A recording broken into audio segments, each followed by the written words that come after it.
edição da série de programas que debatem os assuntos que estão em alta na sociedade brasileira. Eu sou Ana Luísa Santana e no programa de hoje vamos falar sobre abuso sexual no esporte.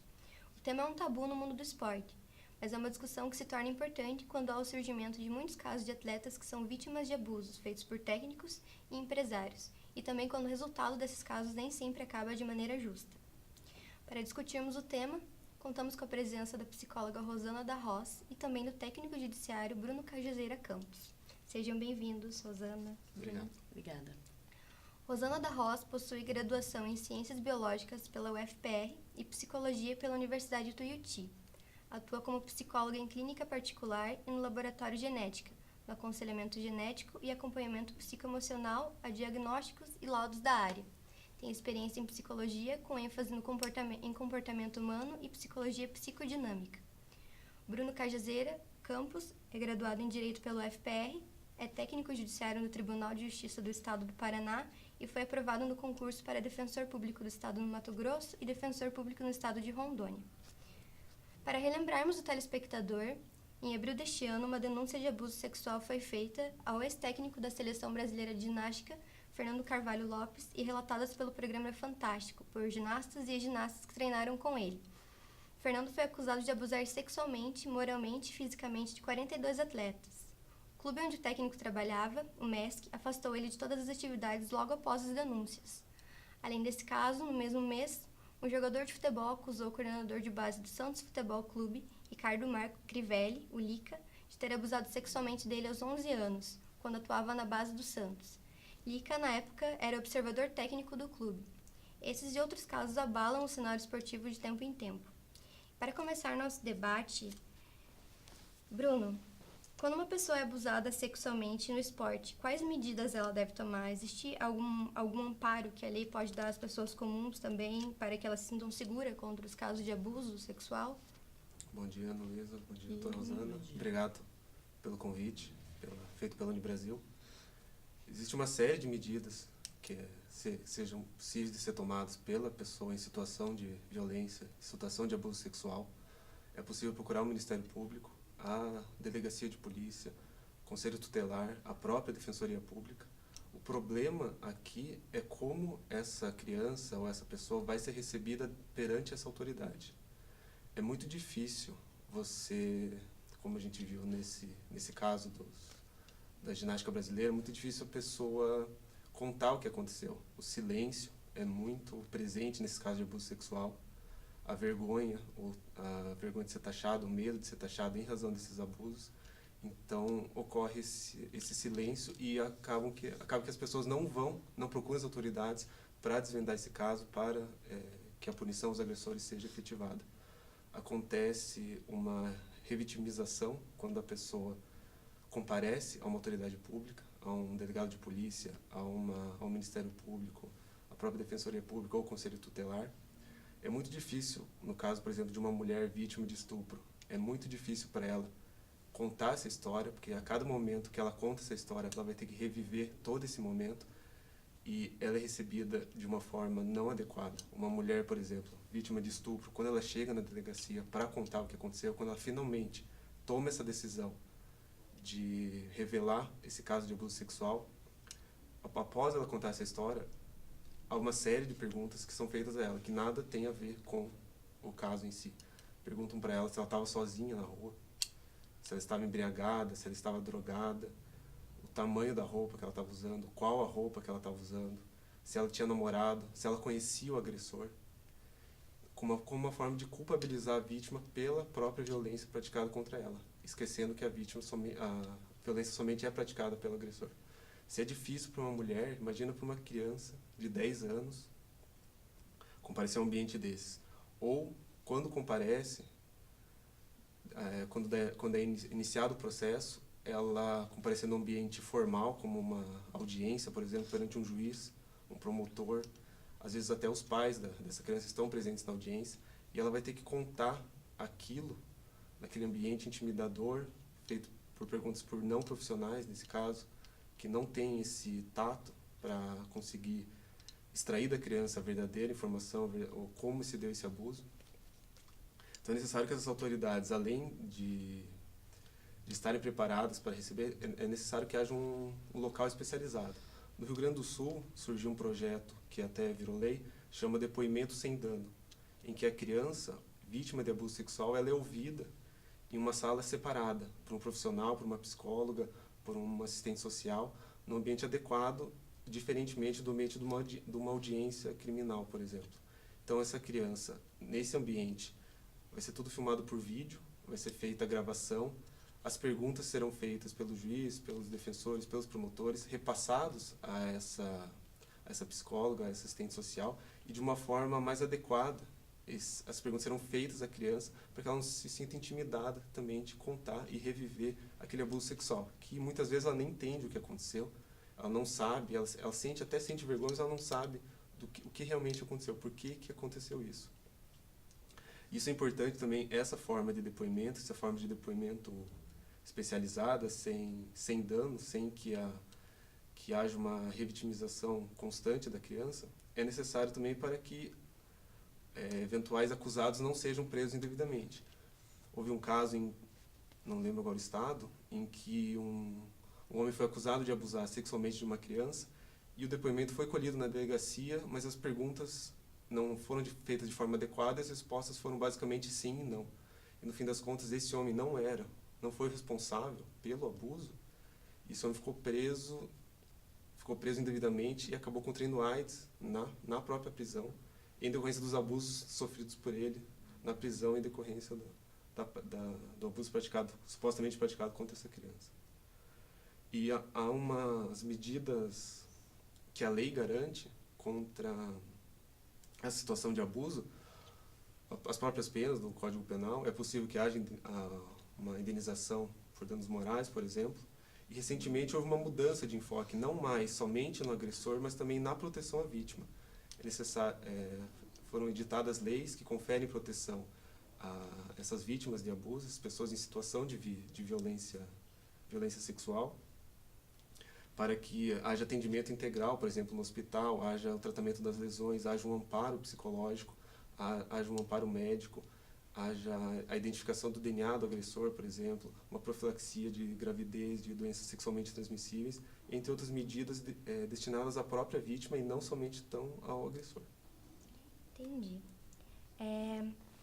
Doutora Rosana, a gente conversou, Bruno comentou um pouco sobre essa culpabilização da vítima.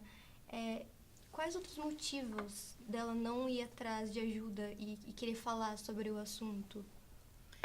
Bom dia, obrigada pelo convite também. Eu acho que a culpa acaba sendo o maior, que engloba mais. Tem um pouco da vergonha de se sentir culpada também, de achar que de alguma maneira ela causou aquilo, porque o abusador, normalmente, quando faz esse ato, ele já deixa a pessoa assim, acuada, né? Então, se você fizer isso, normalmente vem com ameaças. Eu vou fazer isso, você vai apanhar, você vai isso, ou vai acontecer alguma coisa com familiares teus. Eu tenho paciente que passou por essa coisa de delatar a situação do abuso. Na delegacia, ela foi totalmente exposta de uma maneira absurda. Ela retirou a queixa, porque era uma turma de amigos que falou que se ela continuasse, elas iam pegar a mãe, irmã, quer dizer, não tem proteção nenhuma para isso. Então, tem muita culpa, muito medo, e não tem, como ele falou, não tem ninguém que apoie. Não tem, quando ela fez o depoimento, como ele falou, ela é colocada como culpada, como que tentou ou que deu uma margem para que isso acontecesse, sendo que não importa que roupa ela está ou com quem ela está, ninguém tem que passar por isso, ninguém pode passar por isso assim. Acho que eu perguntei outra coisa, falei outra coisa. Então, a culpa... Geralmente a culpa é vergonha. Culpa é vergonha e medo. Culpa, vergonha e medo andam juntas. Certo. Bruno, por que as resoluções dos casos como esse costumam demorar? Como no caso da ginástica, né? Primeiro surgiu a denúncia em 2016, do primeiro caso, acho que foi um menino de 13 anos, e depois vários outros ginastas que 10, 15 anos depois surgiram com as denúncias. Então é muito difícil a própria colheita dessa prova, muito tempo depois, às vezes é o depoimento de um, o depoimento de outro. As pessoas moram fora, alguns ginastas estão nos Estados Unidos, às vezes não há material físico, né? Não há filmagens, não há fotografias A prova, né? a prova concreta mesmo, né, que demonstre que houve esse abuso. E com o passar do tempo também as memórias vão se alterando, principalmente em crianças. Também também utilizo isso para desacreditar as crianças, né, que criança em fantasia, imagina muito, e na verdade aconteceu mesmo, mas acabam desacreditando as próprias vítimas. Então acho que a forma como a prova é produzida talvez influencie nesse tempo de colheita de prova e para a resolução do processo. Até a questão da ginástica, do caso dos abusos, acho que 2 anos já, né, que foi feita a primeira denúncia, e ainda está na fase de inquérito policial e corre em segredo de justiça perante a justiça criminal. E eu acho que a própria vítima leva muito tempo até tomar essa coragem, enfrentar, saber tudo o que vai passar, principalmente criança. Aí acompanhado dos pais, os pais também ficam com medo de expor, porque é uma exposição absurda, é uma revitimização a cada situação, né?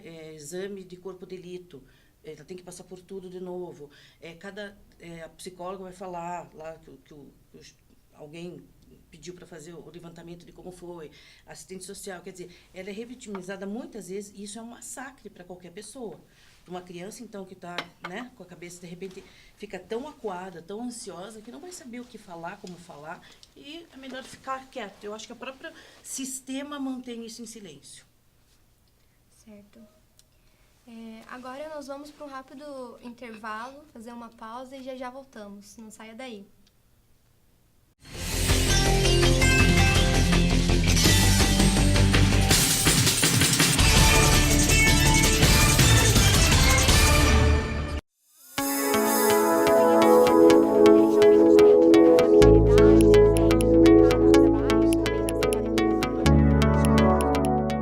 Acho que a primeira sensação que eu tive, que foi bem legal, foi quando eu fiz o vestibular aqui. Quando saiu o resultado, eu fui em primeiro lugar de administração. Então foi uma coisa diferente, não esperava, e fiquei bastante feliz na época. E decidi trabalhar numa área que eu entendesse que ia me dar mais polivalências de profissão.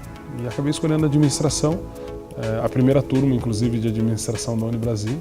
Os 4 anos foram muito legais, eu pude viver um pouco da transformação da universidade e pude fazer parte da construção do corpo docente, conhecer os professores nos primeiros anos deles aqui dentro.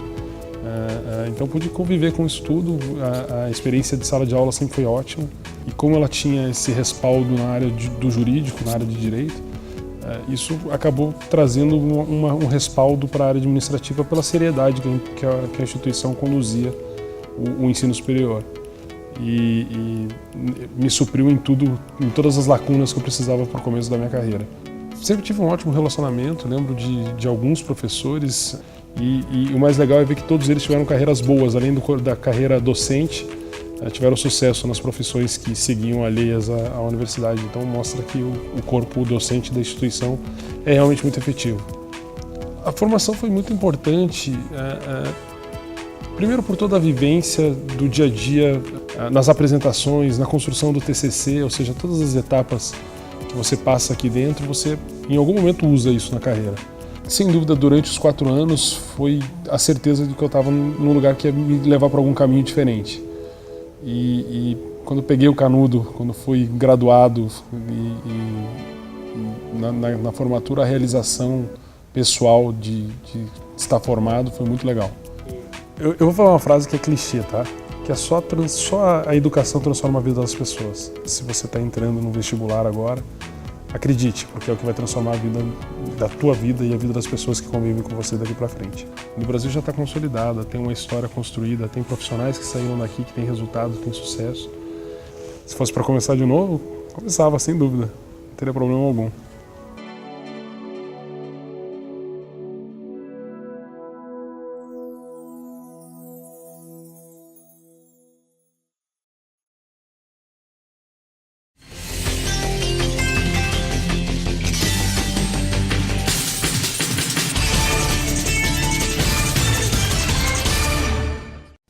Estamos de volta com o Debate Unibrasil, hoje com o tema abuso sexual no esporte. Aqui no estúdio temos a presença da psicóloga Rosana da Roz e também do técnico judiciário Bruno Cajazeira Campos. Antes de voltar ao debate, a repórter Michele Machado trouxe uma reportagem especial sobre o assunto. Vamos assistir. Para ilustrar o debate, nós viemos aqui no intervalo da Unibrasil saber qual a opinião dos alunos de educação física sobre o assédio sexual no esporte. Eles falaram um pouquinho sobre como os profissionais podem ser afetados futuramente por um quadro de violência sexual. A questão do assédio sexual é um problema bem grave, né, que vai interferir tanto nas relações pessoais dela, do indivíduo ali, na atuação profissional, quanto no convívio social. Então, alguém que tenha traumas que não tenham sido tratados adequadamente, atendidos, eu acredito que vai afetar basicamente, já a priori ali na questão da relação dela com os próprios alunos, com outras pessoas. É uma área de atuação onde a gente convive com muitas pessoas, né? A gente está sempre num ambiente rodeado e a gente nunca sabe o que as outras pessoas estão pensando, e alguém que tenha sofrido desse tipo de abuso com certeza vai se sentir de alguma forma reprimida pelas pessoas ao seu redor. Acho isso uma falta de respeito como profissional e como gente também, ser humano. Psicologicamente, porque como a gente trabalha com muitas pessoas e a gente tem contato com muitas pessoas em ambiente de academia, em ambiente dos esportes especialmente,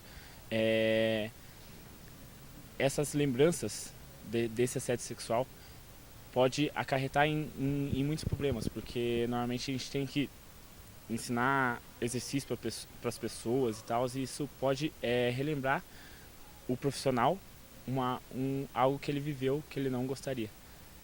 E agora, voltando ao debate, Rosana, as crianças e jovens que sofrem o abuso apresentam um certo tipo de comportamento? Existem alguns sinais que os pais devem ficar atentos? E também eu já emendo a pergunta, se ao abuso a criança reprime, que tipo de dano pode acontecer no futuro? Então, cada pessoa reage de uma maneira, a criança também vai reagir, mas eu acho que tem sinais que são claros, assim, aumenta a ansiedade, pode ir para um lado de agitação, como pode ir para um lado mais depressivo, dela ficar mais quieta, mais retraída, mais fechada, não querer mais fazer as coisas que faz no dia a dia, conversar com amigos, ou então ela fica até mais agitada em qualquer situação social. Tem uma situação social, ela já fica agitada. Geralmente a criança reprime, sim, porque passa para ficar para essa situação, acho que é melhor não falar, até pelos pais como proteção, para que ela não viva mais isso, né? Uma proteção, vamos esconder isso, vamos deixar para lá. Só que isso fica o resto da vida na cabeça de qualquer criança, de qualquer adolescente. É um dano muito sério que vai acompanhar essa pessoa até o resto da vida dela. Seja em ansiedade, seja em comportamentos deprimidos, seja, enfim, ela vai sempre achar um sintoma para tentar escapar dessa repressão, dessa angústia que ficou tão presa. Então afeta relacionamentos, a área profissional? Tudo. Relacionamento é bem difícil, até ela que possa confiar no outro, numa outra pessoa, dela se abrir, dela chegar perto, não diga nem num relacionamento homem-mulher, seja lá de qual lado, mas assim, o relacionamento com o outro já fica danificado em geral. Todos têm a confiança se perde, a confiança se quebra dentro da mente dela e com relação ao mundo externo. Certo. Bruno, para a pessoa que comete o abuso, qual que é a pena para esse tipo de crime? Existe a possibilidade de ele não ser preso e não pagar pelo que fez? No caso dos relatos que eu li em relação aos casos da ginástica, a maioria das vítimas, dos meninos, tinha idade entre 5 até 12, 13 anos. E a prática dos atos, pelos relatos, foram tocar o pênis, olhar tomando banho, acariciar os órgãos sexuais, fazer olhar masturbando. Então, nesse caso, poderia ser caracterizado o crime de estupro de vulnerável. Lembrando que o estupro não é só a conjunção carnal, envolve outros atos de violência, outros atos libidinosos, sobretudo quando se trata de crianças e adolescentes menores de 14 anos, que são considerados pelo Código Penal extremamente vulneráveis. A pena, nesse caso, é de 8 a 15 anos.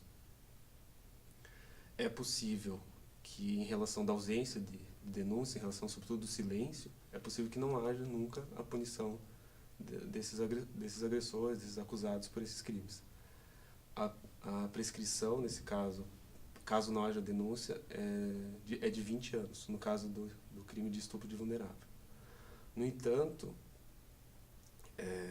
em relação ao silêncio da vítima, foi criada em 2012 uma exceção a essa prescrição, a contagem dessa prescrição. Geralmente o prazo prescricional começa a contar da data em que é consumado o crime. Mas em 2012, em decorrência dos abusos sofridos pela nadadora Joana Maranhão, ela foi abusada sexualmente quando tinha 9 anos e demorou muito tempo para ela contar, para ela relatar o que aconteceu. E para evitar que crianças, mesmo abusadas, mesmo abusadas, não relatem o que aconteceu, somente relatem depois, 20, 30 anos depois, houve uma inclusão de uma exceção. Então, em casos de crimes cometidos contra a dignidade sexual de crianças e adolescentes, o prazo prescricional só começaria a contar quando a criança ou adolescente fizesse 18 anos de idade. A fim de tornar possível que, com 18 anos, mais madura, entendendo o que realmente aconteceu, conseguisse criar coragem para fazer essa denúncia. Porque o abusador, ele confia no silêncio da vítima. Ele tem essa relação de poder, sobretudo no caso do técnico, nesse abuso de autoridade, tinha uma relação de hierarquia em relação às crianças. Então, pelos relatos, esse técnico ele gritava, ele ameaçava, ele deixava de lado nos treinos. Então, o agressor confia que a criança nunca vai falar sobre aquilo, né? Essa relação de poder e de abuso de poder, na verdade. E o abuso sexual é somente um dos casos de violência praticada contra essa criança. A criança na mão dos abusadores é considerado um instrumento, um objeto. Eu até escrevi um artigo sobre tráfico de crianças, porque como eles consideram a criança um instrumento com diversas funcionalidades: pornografia infantil, o abuso sexual, a violência sexual, casamento forçado, mendicância, tráfico de drogas, porque a criança é muito frágil, muito fácil convencer a criança. E no tráfico de pessoas, por exemplo, o tráfico humano, a criança é um instrumento, é um mesmo produto vendido e vendido diversas vezes. Por isso que dá tanto lucro, não tem que produzir um novo produto. E é muito fácil de transportar também, né?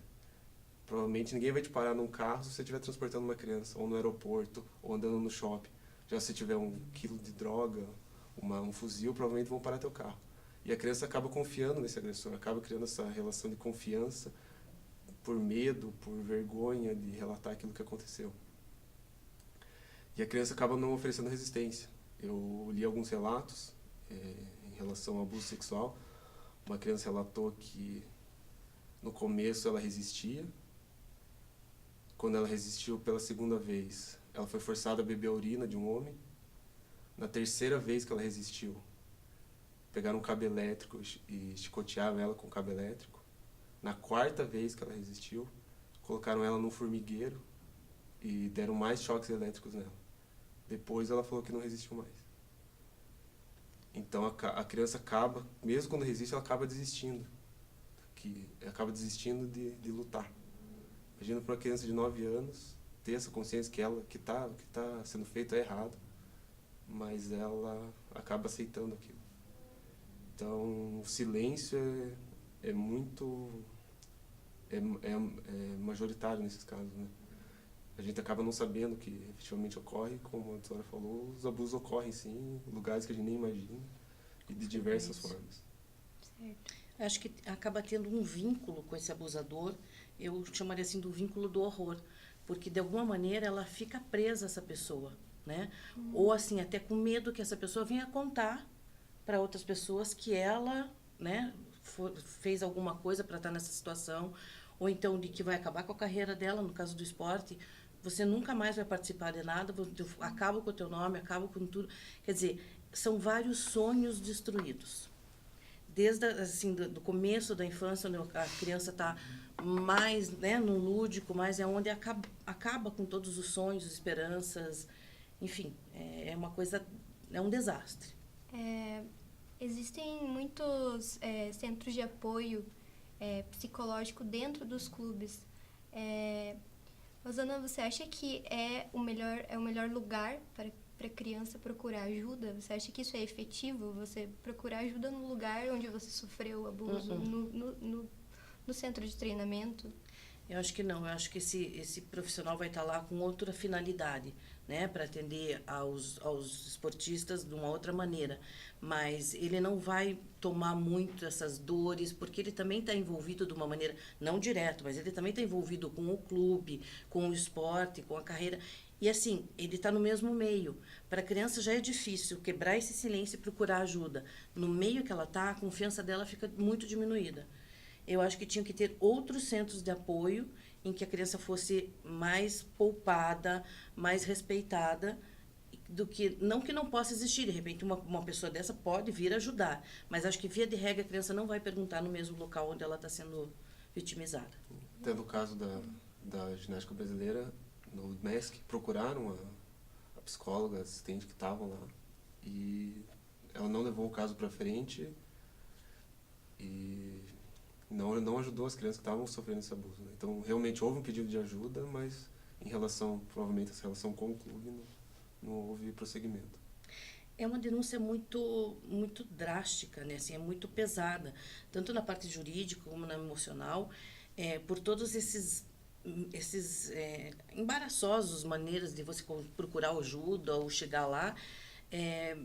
Já é um abuso a pessoa falar do abuso, sabe? É uma coisa meio retórica, assim, meio difícil de você se livrar dessas barreiras todas e chegar. E se você chegar numa pessoa que está muito próxima ali ao que todos está acontecendo e está vendo que não serve nada, ela vai continuar calada. Certo. Vamos para as considerações finais. Bruno, se você quiser falar um pouco sobre a importância da discussão desse tema. Sim, eu acho que é importante criar meios para principalmente para que sejam atendidas de forma adequada, para que esses abusos surjam cada vez mais, a notícia desses abusos surjam cada vez mais, porque as pessoas não fiquem com medo de denunciar, com medo de serem taxadas, de serem desacreditadas. Criem locais especializados, delegacias para atendimento de crianças e adolescentes em situação de violência, para que não depois de 15, 20 anos somente depois de todo esse tempo surgem essas denúncias e às vezes o abusador ou o acusado ele acaba não sofrendo qualquer penalidade, né? E o Fernando, 15 anos fazendo esses abusos e ainda estava no meio da ginástica, ainda estava trabalhando e até agora, claro, negou todas as acusações, né?